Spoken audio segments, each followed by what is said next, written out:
Setelah dilakukan operasi tangkap tangan atau OTT oleh Kejaksaan Negeri Kejari Palembang bersama Kejaksaan Tinggi Kejati Sumatera Selatan, Kantor Dinas Tenaga Kerja dan Transmigrasi atau Disnaker Trans Provinsi Sumsel terlihat sepi.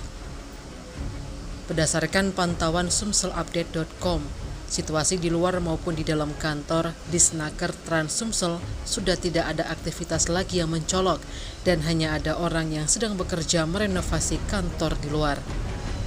Ketika media ini masuk ke dalam kantor untuk mengkonfirmasi, para pegawai kantor tidak ada yang bersedia untuk memberikan keterangannya. Diberitakan sebelumnya Kejari Palembang bersama Kejati Sumsel dikabarkan melakukan operasi tangkap tangan OTT di kantor Disnaker Trans Provinsi Sumsel yang berada di Jalan Ahmad Yani, Kecamatan Seberang Ulu 2, Palembang.